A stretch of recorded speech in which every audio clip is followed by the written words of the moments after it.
एक बहुत प्रख्यात और समझदार टीचर अपने क्लास में 50 विद्यार्थियों की परीक्षा लेने में व्यस्त थे। सभी विद्यार्थी अपना अपना टेस्ट पेपर लिखने में मगन थे। तभी अचानक एक विद्यार्थी हड़बड़ा कर खड़ा हुआ।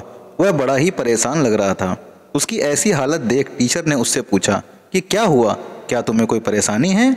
उस विद्यार्थी ने कहा कि मेरी कीमती घड़ी किसी ने चुरा ली, जो मेरे पापा ने कल ही मुझे बर्थडे पर गिफ्ट दी थी। टीचर ने कहा कि अभी नहीं यहाँ से कोई गया है, ना ही कोई आया है, तो फिर कैसे कोई तुम्हारी घड़ी चुरा सकता है? उस विद्यार्थी ने कहा, सर अभी जो 5 मिनट का ब्रेक आया था तब मैंने अपनी घड़ी इसी टेबल पर रखी थी और अब जब मैं उसे देख रहा हूँ तो वो वहाँ पर नहीं है। टीचर ने थोड़ी देर तक सोचा और फिर पूरे क्लास से कहा कि मैं जानता हूँ कि घड़ी आप लोगों में से किसी ने चुराई है, लेकिन मैं इसे आपकी पहली गलती मानकर माफ़ कर देता हूँ। मैं नहीं चाहता कि आप अपनी या दूसरों की नज़रों में गिर जाओ, इसलिए मैं आप सभी से रिक्वेस्ट करता हूँ कि सभी लोग अपने अपने आँखों पर अपने रुमाल या पट्टियाँ बांध लें। सभी विद्यार्थियों ने अपने टीचर के कहे अनुसार अपनी अपनी आंखें बंद कर ली। टीचर ने सभी की जेबें एक एक करके चेक करी और उन्हें किसी एक विद्यार्थी की जेब में वह घड़ी मिल गई। टीचर ने उस घड़ी को उसके सही मालिक तक पहुंचा दी। जहां पर आज लोग एक दूसरे को नीचा दिखाने के लिए उनकी छोटी से छोटी गलतियां भी सबके सामने लाकर एक दूसरे को शर्मिंदा कर देते हैं, वहीं पर यह टीचर थे जिन्होंने अपने विद्यार्थी की इतनी बड़ी गलती को भी नज़रअंदाज करके उसे सुधरने का एक मौका दिया। इस घटना को 10 साल बीत गए। इस क्लास के सभी विद्यार्थियों का रीयूनियन हुआ, जहां पर उनके इस टीचर को भी बुलाया गया। इन विद्यार्थियों में जो सबसे ज़्यादा सक्सेसफुल हुआ था, जिसका समाज में और देश दुनिया में एक बड़े उद्योगपति के तौर पर नाम प्रसिद्ध था, वह कोई और नहीं, वही विद्यार्थी था जिसने उस दिन घड़ी चुराई थी। उसने जब अपने उसी टीचर को इतने सालों बाद देखा तो वह बहुत खुश हुआ और जाकर उनके पैर छू लिए।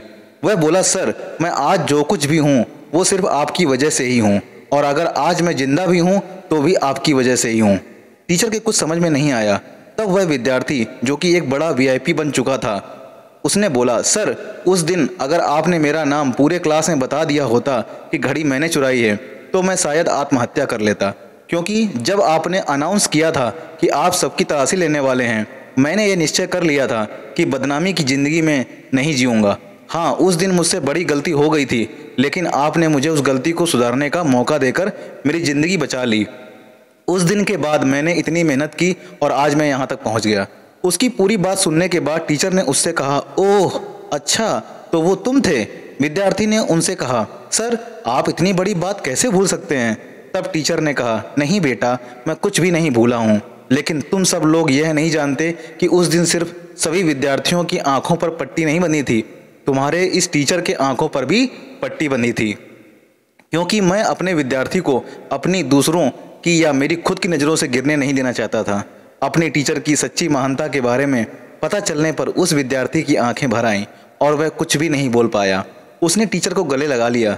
दोस्तों, सच में माफ़ करना या उससे भी आगे बढ़कर माफ़ करके एक दूसरे मौका देना, यह हर किसी के बस की बात नहीं है, लेकिन ज़िंदगी में कभी किसी को माफ़ करना चाहो तो ऐसे करना जैसे इस टीचर ने अपने विद्यार्थी को किया था।